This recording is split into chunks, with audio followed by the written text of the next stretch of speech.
Welcome to The Explainer. Today, we are cracking open one of the most powerful, most influential, and, let's be honest, one of the most intimidating programming languages on the planet, C++.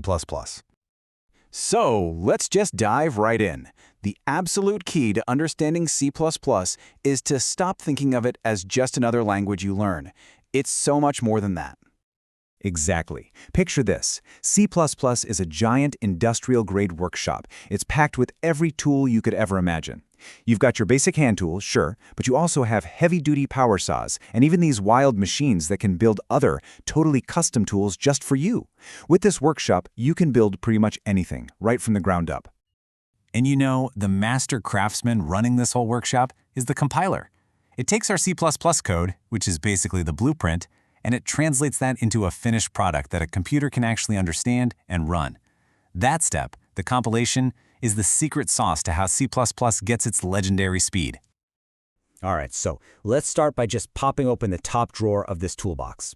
Inside, we're going to find the fundamental tools, the things that are really the foundation of almost all programming. These are your nuts, your bolts, your wrenches. You've got variables and literals to store your data. You've got loops like for and while that lets you do the same thing over and over. Jump statements, things like break and continue, are basically shortcuts to control what's happening inside those loops.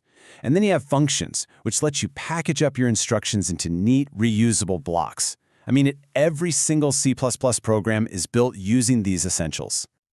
Okay. So we've got the basics down. Now it's time to move on from the hand tools and plug in some of the serious power tools. This is really where C++ starts to flex its muscles, showing you how to build huge, complex, and really organized systems. The most important power tool in this whole workshop has got to be the class. A class is, well, it's a blueprint. It lets you design your very own custom components.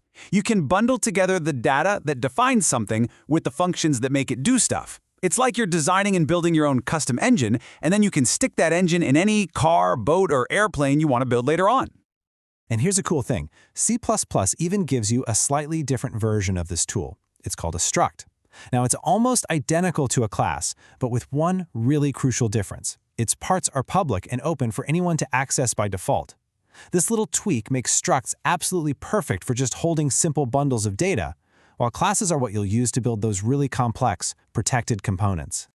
Now let's get into one of the most defining and, one of the most challenging parts of C++. The reason C++ has this reputation for raw, blistering speed is because it gives the programmer total, fine-grained control over the computer's resources, especially its memory.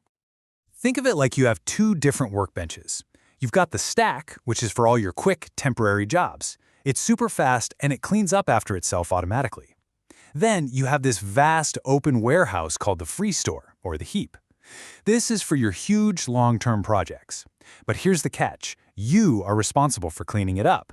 You take something out, you have to remember to put it back. And believe me, forgetting to clean up that free store can lead to some major problems. So, to help with this, C++ has this absolutely brilliant philosophy called RAII. It stands for Resource Acquisition as Initialization. The name sounds complicated, I know, but the idea is just so clever.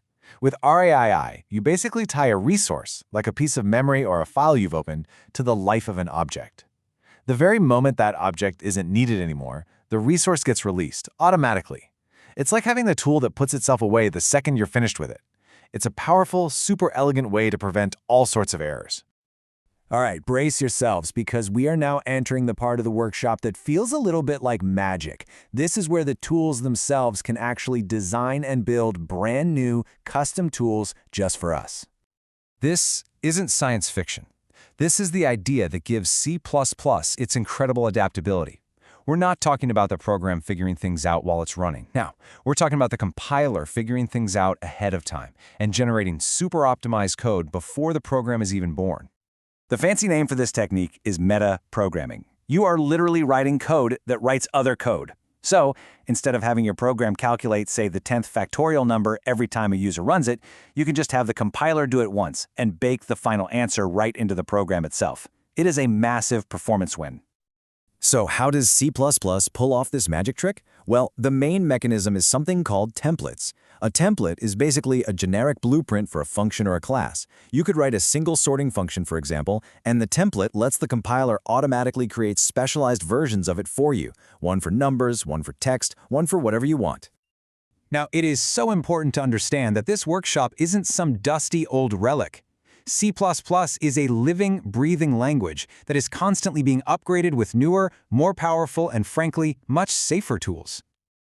C++ is formalized by this international standard that gets regular updates.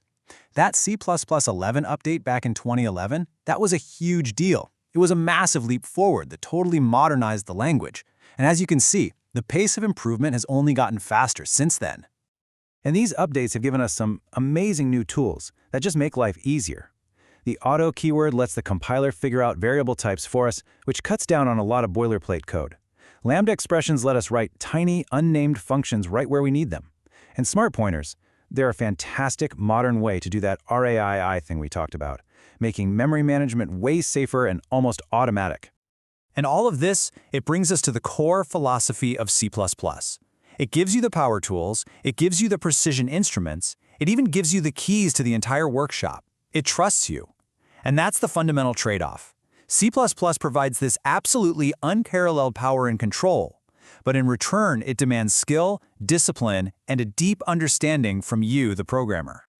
So that leaves us with one last question, right? In a world that's full of newer, simpler languages, why would anyone still reach for this Master Toolbox? Well, because for certain jobs, where performance isn't just a nice-to-have, it is a hard requirement, C++ is still king. We're talking about high-performance game engines, complex operating systems, high-frequency trading systems. For those jobs, having access to this Master Toolbox isn't just an advantage, it's absolutely essential.